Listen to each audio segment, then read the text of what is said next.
नमस्कार, मैं चविष्का अत्री और आप देख रहे हैं हमारा खास कार्यक्रम कैसे करें होलिका दहन। आज हम इस खास कार्यक्रम में बात करेंगे और जानेंगे कि होलिका दहन का खास महत्व क्या है, होलिका दहन पर पूजा कैसे करें, उसकी विधि क्या है और अपनी राशि के अनुसार होली पर क्या कुछ करे खास। तो आज इसी पर ज्यादा बातचीत करने के लिए हमारे साथ स्टूडियो में खास मेहमान मौजूद हैं, ज्योतिषाचार्य रंजना राणा जी। बहुत स्वागत है आपका हरियाणा न्यूज पर। नमस्कार। सबसे पहले आपको होली की ढेर सारी शुभकामनाएं, हमारे दर्शकों को भी होली की ढेर सारी शुभकामनाएं। नमस्कार, धन्यवाद। हम देखते हैं जो कोई भी षड्यंत्र, सत्य के विरुद्ध षड्यंत्र रचते हैं, वो हम देखते हैं कभी भी सत्य का अंत नहीं कर सकते। जीत हमेशा सत्य की ही होती है। विधि का विधान है, जो किसी का बुरा करने के लिए निकलता है सबसे पहले बुरा उसी का होता है। संसार में ऐसी कोई शक्ति नहीं है जो ईश्वर की टक्कर ले सके। जो भी लोग ईश्वर में अडिग विश्वास रखते हैं उनका दिल बहुत उदार हो जाता है। उनके प्रति कोई गलत काम करें भी तो उसको वो माफ कर देते हैं, मगर ईश्वर ऐसी गलती माफ नहीं करते हैं। जिस हिसाब से उन्होंने गलती की है वो हमेशा अपने भक्त का साथ देते हैं और हमेशा जो भी गलत करे उसको वो हम देखते हैं उसको उसका हर्जाना भरना ही पड़ता है। और ये हम देखते हैं हमेशा, ये जो होलिका दहन का है इसमें हम देखते हैं जो बुराई के ऊपर अच्छाई की जीत हमेशा होती है और ये होलिका दहन का पर्व भी इसी बेस पे मनाया जाता है। तो बुराई पर अच्छाई की जीत होती है, इसीलिए होली का पर्व मनाया जाता है। लेकिन छोटी होली बड़ी होली ये विशेष तौर पर देखा जाता है। छोटी होली पे हम होलिका दहन करते हैं। तो सबसे पहले मैं आपसे ये पूछना चाहूंगी, हमारे दर्शकों को आप बताइए कि होलिका दहन का महत्व क्या है, इस पर किस तरीके से पूजा अर्चना की जाती है और ये जो पौराणिक महत्व कहा जाता है, कई सारी पौराणिक कहानियां हैं, इसका क्या महत्व है?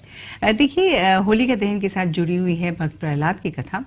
और इसके ये कथा ऐसे है कि हिरण्यकश्यप एक राक्षस राजा थे जिन्होंने ब्रह्मा जी से वरदान पाया था अपनी तपस्या के बाद कि उनको काफी तरह से किसी भी तरह से वो मारे ना जा सके।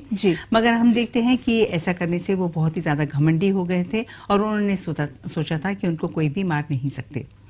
हम देखते हैं उनका एक पुत्र था प्रहलाद, जो कि विष्णु जी की बहुत ही ज्यादा पूजा आराधना करते थे और ये चाहते थे हिरण्यकश्यप कि उनका पुत्र उनकी आराधना करे और विष्णु जी की नहीं, मगर वो नहीं माने। तो उन्होंने कई बार अपने पुत्र को मारने की चेष्टा की, मगर वो हर समय असफल रहे। इसके साथ साथ उनकी एक बहन थी होलिका, हिरण्यकश्यप की बहन थी होलिका, उसको भी ब्रह्मा जी से वरदान मिला हुआ था। उसको एक दुशाला मिला हुआ था कि अगर वो लेकर अगर अग्नि में बैठेगी तो वो बिल्कुल भी नहीं जलेगी। तो उसने अपने भाई से कहा कि वो एक अग्नि जलाएगी जिसमें कि प्रहलाद को अपनी गोद में लेके बैठ जाएगी और वो दुशाला उड़ के बैठ जाएगी जिसमें कि वो बच जाएगी और प्रहलाद जल जाएंगे। जैसे ही वो प्रहलाद को लेकर अग्नि में बैठी, उसी समय प्रहलाद जो है, जो विष्णु जी के भक्त थे, उन्होंने उनकी प्रार्थना करनी शुरू कर दी। तो जैसे हम देखते हैं कि उसी समय तेज वेग से हवाएं चली और वो जो दुशाला है वो उड़कर प्रहलाद पर आ गया और होलिका से उड़कर चला गया। इसमें हम देखते हैं होलिका जल गई और जो प्रहलाद हैं वो बच गए। तो हम देखते हैं वो बुराई करने निकली थी मगर बुरा उन्हीं का हुआ। इसलिए हम देखते हैं कि होलिका दहन वाले दिन हमें हमेशा याद रखना चाहिए कि इस चीज को ध्यान रखना चाहिए कि हमको हमेशा सबके साथ अच्छा ही करना चाहिए। और इस दिन की एक दो कथा और भी जुड़ी हुई है कि इस दिन कृष्ण जी ने जो है अपने जो पूतना राक्षसी है उसका भी वध किया था और एक धुंधी करके राक्षसी थी उसका भी इसी समय हम देखते हैं वध हुआ था। तो हम ये देखते हैं ये जो पौराणिक कथाएं हैं वो यही बताती हैं कि हमको हमेशा सबके साथ अच्छा ही करना चाहिए, कभी भी बुराई का बर्ताव नहीं करना चाहिए, क्योंकि हमेशा लोग सोचते हैं कि किसी को क्या पता चलेगा, मगर ऐसा नहीं। ईश्वर सदैव आपके हर जो कर्म है उसको देखते हैं और उसी हिसाब से आपको फल देते हैं। तो ये पुरानी कथाएं आपने बताई, सभी दर्शकों ने देखी कि क्या कुछ पुरानी कथाएं हैं होलिका दहन के पीछे। लेकिन कैसे करें होलिका दहन, ये सबके जहन में रहता है, पूजा अर्चना सब करते हैं, लेकिन इसकी विधि क्या है? अगर आप दर्शकों को बताएंगे तो हो सकता है कि दर्शक जो भी हमें देख रहे हैं वो भी स्पेशल पूजा यानी कि विशेष पूजा कर सकते हैं होलिका दहन के दिन। देखिए, इस दिन हम देखते हैं कि जैसे कि अरंडी का पेड़ होता है, गुलर का पेड़ होता है, इससे में उनके जो पत्ते हैं वो गिर जाते हैं। तो ये जो अरंडी और गुलर के पेड़ होते हैं इनको बीच में लगाया जाता है, साथ में बहुत सारे गोबर के उपले भी लगाए जाते हैं, उनका हार बना के उनको लगाया जाता है और उसके साथ साथ काफी सारे पत्ते भी रखे जाते हैं। क्योंकि देखा जाता है जो ये गुलर का पेड़ होता है और अरंडी का पेड़ होता है, जब इसको हम जलाते हैं तो इसके धुएं से जितनी भी नकारात्मक नकारात्मक ऊर्जा हमारे आसपास की है वो भी खत्म हो जाती है। जी। जितने भी मच्छर हैं, जितने भी बैक्टीरिया हैं, वायरस हैं, वो सब जल जाते हैं। इससे इनको जलाना बहुत ही ज्यादा अच्छा माना जाता है। इसके साथ साथ हमको एक ये ध्यान रखना चाहिए कि जी। कभी भी हमको शुभ पेड़, जैसे कि नीम का पेड़ होता है, चंदन का पेड़ होता है, आम का पेड़ होता है, अशोक का पेड़ होता है, बट का पेड़ होता है, ये सब इसकी लकड़ियां नहीं जलानी चाहिए। खास तौर पर इस दिन ये 2 पेड़ हैं जिनकी जी। लकड़ियों को जलाया जाता है।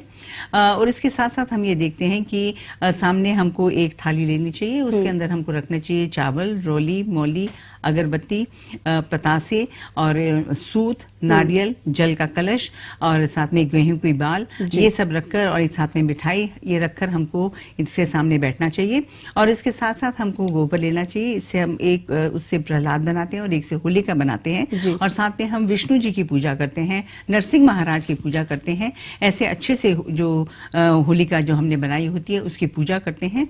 और उसके बाद में इसमें कई ऐसी वस्तुएं डालते हैं जिस तरह से हमारी कोई दिक्कतें हों, उसी तरह से इसमें हम वस्तुएं डालते हैं। जैसे कि हम देखते हैं किसी को आर्थिक स्थिति में दिक्कतें आ रही हों, तो इस दिन हम देखते हैं उनको लक्ष्मी जी की पूजा करनी चाहिए। तो उनको 108 जो फूल मखाने होते हैं उसकी माला लेके लक्ष्मी जी को चढ़ाना चाहिए। इससे बहुत ही ज्यादा अच्छा रहता है। और हम देखते हैं कई लोगों के बिजनेस में बहुत ज्यादा बाधाएं आ रही होती हैं, तो उनको जो नारियल होता है, सूखा नारियल होता है, उसको काट के उसमें बूरा भरकर उसको अपने ऊपर से उतार कर उसको हम देखते हैं होलिका दहन हो रही है तब डालना चाहिए। कई बारी घर में लोगों को किसी तरह का देखते हैं कि नजर दोष भी होता है, तो इसमें 7 उड़द के दाने लेने चाहिए, अपने ऊपर से उसारना चाहिए और उनको 7 चक्कर जो होलिका दहन हो रहा था वो करना चाहिए और साथ में जल भी उसके डालना चाहिए। इससे हम देखते हैं जो भी अशांति इनके मन में है या इनके घर पे हो रही है वो बिल्कुल खत्म हो जाती है। इस दिन ये भी कहा जाता है होलिका दहन से जितनी भी नकारात्मक ऊर्जा है वो जल जाती है।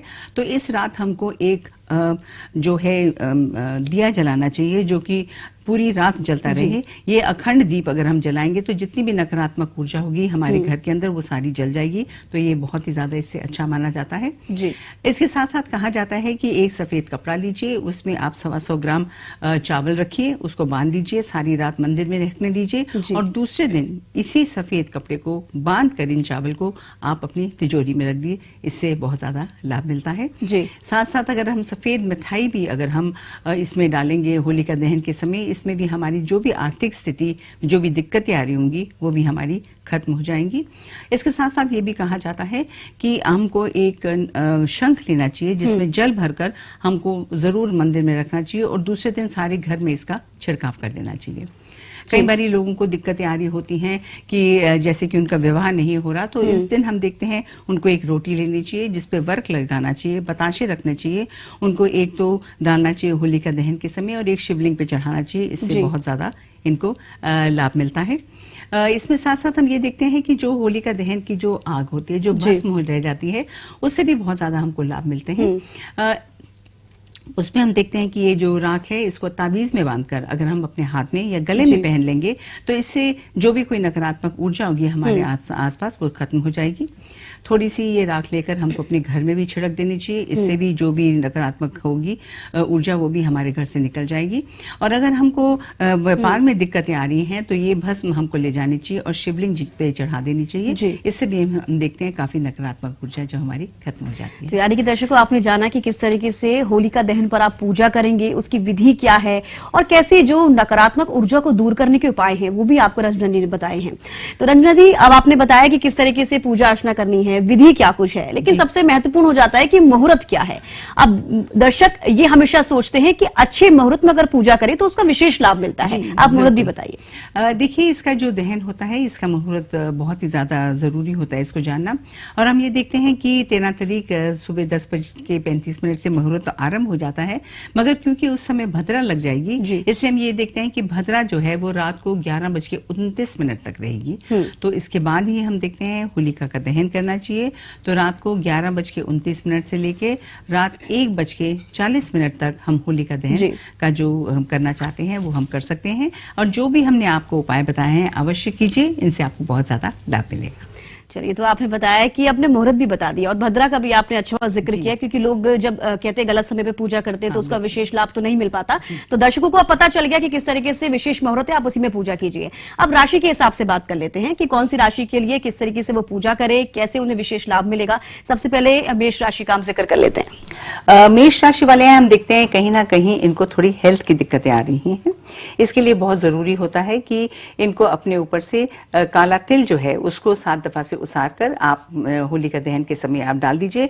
इससे हम देखते हैं जो हेल्थ की इनको दिक्कतें आ रही हैं वो इनकी बिल्कुल खत्म हो जाएंगी। जी, चलिए वृष राशि के बारे में बात कर लेते हैं, उनके लिए किस तरीके से वो पूजा अर्चना करें और कैसे विशेष लाभ उन्हें मिलेगा। मेष राशि वाले हम देखते हैं इनको थोड़ी सी ये बहुत ज्यादा परेशान है, मानसिकता को लेकर ये बहुत ज्यादा परेशान रहते हैं और इसके लिए हम इनको यही बताना चाहते हैं कि जितना भी हो सके आज का दिन होलिका दहन का समय होता है, वहां पर जाकर इनको काले तिल, 2 लौंग और साथ में काली मिर्च अपने ऊपर से उसार कर आप होलिका दहन के समय वहां पर आप डाल दीजिए। इससे हम देखते हैं आपके मानसिकता में जो भी दिक्कतें आ रही हैं, टेंशन है, जो वरीज हैं, जो प्रॉब्लम्स हैं, वो आपकी बिल्कुल खत्म हो जाएंगी। इससे सरल उपाय है, आप जो वृष राशि वाले हैं इसको अवश्य कीजिए। तो बिल्कुल टेंशन को दूर करना है तो जो भी उपाय रंजन जी बताए हैं आपको वृष राशि वाले, वो अवश्य करें।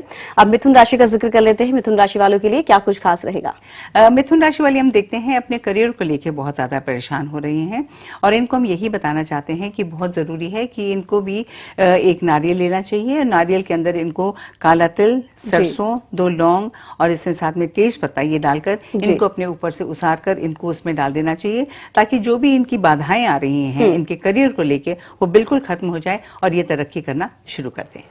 तो चलिए कर्क राशि वालों के लिए बात कर लेते हैं, उनके लिए किस तरीके से वो पूजा अर्चना करे, कैसे उन्हें विशेष लाभ मिलेगा। कर्क राशि वाले हम देखते हैं इनको कहीं ना कहीं कोर्ट कचहरी के मामले में लेकर ये बहुत ही ज्यादा दिक्कतें हैं आ रही हैं, परेशानियां आ रही हैं। इनको हम एक बहुत ही सरल सा उपाय बताना चाहते हैं, वो ये हवन सामग्री लीजिए, उसमें अच्छे से घी डालिए और 7 परिक्रमा आप कीजिए जो होलिका दहन हो रहा है, और हर परिक्रमा पे 1 मुट्ठी उसके अंदर आप डालना शुरू कर दीजिए। होलिका दहन के समय 1 मुट्ठी जो आपने हवन सामग्री बनाई है, ऐसे जब आप करेंगे 7 दफा, उसके बाद वहां पर आप ये जरूर प्रार्थना कीजिए कि आपको आशीर्वाद मिले कि जो भी आपका कोर्ट कचहरी का मामला है वो आपका बहुत जल्द खत्म हो जाए। तो देखिए, अगर कोई कोर्ट कचहरी का आपका मामला है तो आप ये सरल उपाय कीजिए जो रंजन जी ने आपको बताया, और उसके बाद आपको लाभ मिलेगा और जरूर मिलेगा। तो चलिए कर्क राशि की हमने बात कर ली है, अब सिंह राशि की बात कर लेते हैं, उनके लिए किस तरीके से ये दिन और भी खास हो सकता है। सिंह राशि वाले हम देखते हैं कि इनका पैसा कहीं पे फंसा हुआ है, जिस करके बहुत दिक्कतें आ रही हैं, इनको बहुत ज्यादा परेशान हो रहे हैं। इनको हम एक बहुत सरल उपाय बताना चाहते हैं और वो ये है कि जहाँ होलिका दहन हो रहा है उस स्थल पे जाएं और एक अनार की लकड़ी लें और जिस व्यक्ति ने इनका पैसा लिया हुआ है उसका वहां पर नाम लिखें, उस पर हरा गुलाल डालें और प्रार्थना करें कि जल्द से जल्द जो भी इन्होंने इनका पैसा लिया है वो बिल्कुल इनका वापस कर दें।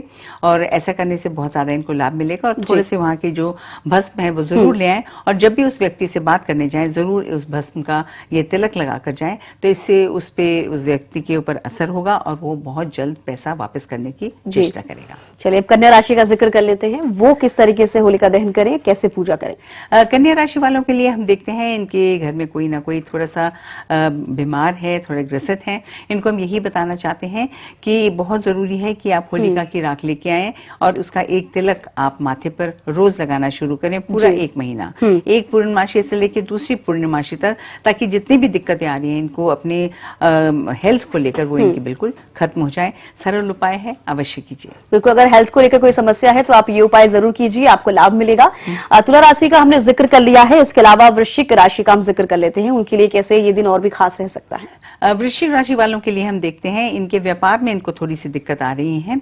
इस व्यापार के लिए और हम देखते हैं जितने लोगों के कार्यस्थल है, व्यापार की जगह है या अपने घर के अंदर भी कोई दिक्कतें आ रही हैं, तो बहुत जरूरी है आपको भी एक नारियल लीजिए, उसमें हवन सामग्री डालिए, कपूर डालिए, लौंग डालिए, काली मिर्च डालिए और थोड़ी सी इसमें काली राई डालिए। वो घर में उसको जला के पूरे घर में उसको घुमा दीजिए, अपने कार्यस्थल में घुमा दीजिए, अपने ऑफिस में घुमाकर उस दिन रख लीजिए और रात को इसको आप होलिका दहन जब हो रहा है उसमें आप इसको जला दीजिए। इससे हम देखते हैं जो भी नकारात्मक ऊर्जा होगी आपके आसपास की वो खत्म हो जाएगी और आपके जो कार्य में है बहुत ही ज्यादा आप तरक्की करने लग जाएंगे।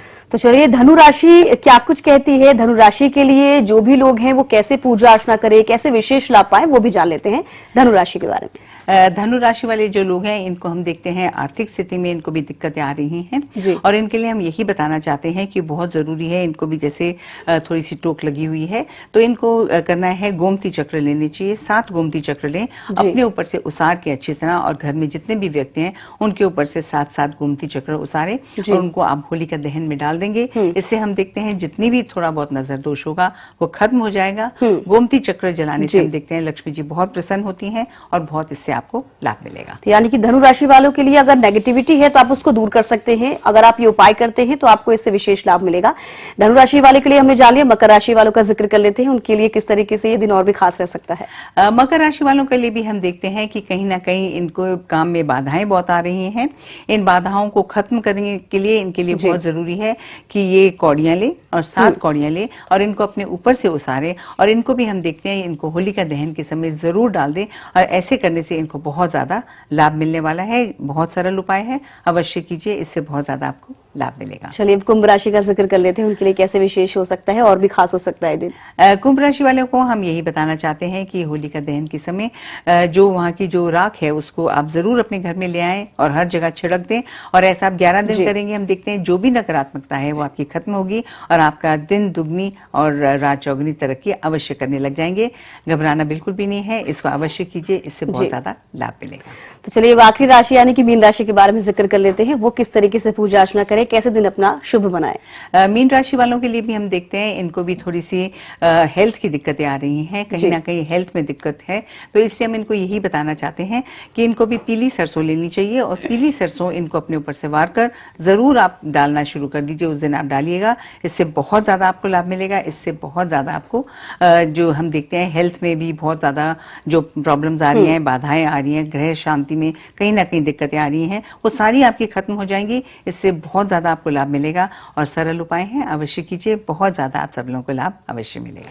बिल्कुल, तो देखिए सभी राशि का हमने जिक्र किया है कि कैसे कैसे आप पूजा अर्चना कर सकते हैं, और भी कैसे अपने होलिका दहन पर आप पूजा करें। राशि के अनुसार भी सभी आपको रंजना जी ने बताया, इसके अलावा आपको पूजा विधि बताई, शुभ मुहूर्त बताया, और इसके अलावा रंजना जी देखिए हमने सारी चीजों का जिक्र किया है, हमने अपने राशि के अनुसार भी सारी चीजें बताई। लेकिन कई बार ऐसा होता है दर्शकों को नहीं मालूम होता कि उनकी राशि क्या है, या फिर वो किस तरीके से इन चीजों को समझे, तो आप ये भी दर्शकों को बताइए कि कुछ ऐसी पूजा की विधि जिससे कि वो कोई भी अगर उस पूजा की विधि को करता है तो उनके लिए वो फायदेमंद रहे। देखिए बहुत जरूरी होता है कि जो भी आप करें, जैसे हमने बताया, एक थाली में ये जितनी भी चीजें हैं इनको अच्छे से रखें, उनके होलिका जी जो हैं उनकी अच्छे से आराधना करें, 7 दफा करें। नरसिंह जी की जो नरसिंह जी का पाठ है वो करें, विष्णु सहस्त्र नाम का पाठ करें, और उसके साथ साथ जल लें और 7 चक्कर आप जरूर होलिका जी के डालिए, और वहां पे हल्का हल्का जल डालना शुरू कर दीजिए, ताकि जो भी नकारात्मकता आपके घर में या अपनी जिंदगी में है वो आपकी खत्म हो जाएगी,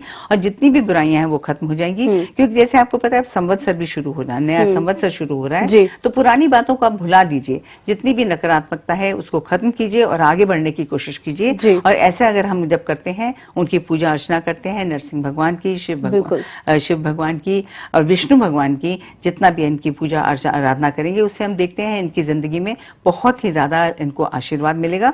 घबराना बिल्कुल भी नहीं है। जरूरी ये होता है कि भगवान श्रद्धा से आप जो भी उनसे मांगेंगे आपको उनका आशीर्वाद अवश्य मिलेगा। तो बिल्कुल पुरानी बातों को भुला दीजिए, गले मिलिए, होली मनाइए, बेहद जरूरी हो जाता है। और ये त्योहार ही ऐसा है कि कहते हैं कि दुश्मन भी गले मिल जाते हैं, ये एक ऐसा त्योहार है। तो आपने अभी जाना कि सारी चीजें हमने आपको बताई, कैसे आप विशेष पूजा अर्चना कर सकते हैं, अपने दिन को कैसे खास बना सकते हैं। लेकिन आपने जब पहले उपाय का जिक्र किया था रंजना जी की उपाय कीजिए, उपाय कहते हैं कि नकारात्मक चीजें जब आपके आसपास होती हैं तो उसके लिए विशेष उपाय होते हैं ताकि आप उनको दूर कर सके। एक बार मैं चाहूंगी कि कुछ विशेष उपाय आप फिर से बताइए, ताकि जो भी दर्शक हमें देख रहे हैं वो उपाय को समझें और अपने जीवन में उसको अप्लाई करें, ताकि होली उनकी और भी विशेष बने। देखिए बहुत जरूरी होता है कि इन दिनों में जो भी नकारात्मक होगा उसमें आपको दिया जरूर जलाना चाहिए। जैसे हम देखते हैं अपने घर के बाहर, अगर आप और कुछ नहीं है तो आप चौमुखा दीपक लीजिए और उसको अपने गृह के जो बाहर जगह है, आपका मुख्य जो द्वार है, वहां पे आप चौमुखा दीपक रात को जला दें, उससे बहुत ज्यादा लाभ मिलेगा। जो राख होती है उसके अंदर आप थोड़ा सा राई और थोड़ा सा नमक डाल के उसकी पोटली बनाकर भी अगर आप मेन द्वार पर अगर आप टांग देंगे, इससे भी जितनी भी नकारात्मक ऊर्जा होगी आपके घर की वो एकदम खत्म हो जाएगी। आपको फिर फिक्र करने की जरूरत नहीं है। हेल्थ को लेकर हम देखते हैं जितनी भी चीजें हैं उसमें जितना भी हो आप काला तिल लीजिए, राई लीजिए और उसके साथ में लौंग लीजिए, काली मिर्च लीजिए और तेज पत्ता लीजिए। इससे भी अपने ऊपर से अगर आप 7 बार डालकर आप उसमें होलिका दहन के समय डाल देंगे, इससे बहुत ज्यादा लाभ मिलेगा। नारियल अवश्य लीजिए। इसके साथ साथ उसके अंदर अगर आप जौ भर के भी आप डालेंगे, क्योंकि जौ जो है उससे राहु का प्रतीक हो जाता है, तो वो आप डाल देंगे। इससे हम देखते हैं अपने घर के अंदर भी इसको जलाएंगे। इससे हम देखते हैं जो भी आपका राहु केतु का प्रभाव है वो भी आपका खत्म होगा और आपके माइंड में जो भी अननेसेसरी फियर्स हैं वो भी आपके एकदम खत्म हो तो जाएंगे। सारी नकारात्मक चीजें ऐसे ही खत्म हो जाएंगी। जो सरल उपाय आपको रंजन जी ने बताए हैं, आप वो सरल उपाय कीजिए और अपने जीवन को खुशनुमा बनाइए, अपने त्योहार को खुशनुमा बनाइए और अपने दोस्तों के साथ, अपने परिवार वालों के साथ होली मनाइए। बेहद शुक्रिया रंजना जी, आप हमारे स्टूडियो में आई, आपने हमें समय दिया और हमारे दर्शकों को बताया कि कैसे होलिका दहन पर पूजा करें, कैसे विशेष चर्चा करें। तो आपने जाना कि होली पर होलिका दहन कैसे करें, होलिका दहन का खास महत्व क्या है और अपनी राशि के अनुसार होली पर क्या कुछ खास करें। तो इसी के साथ इस खास कार्यक्रम में इतना ही। नमस्कार।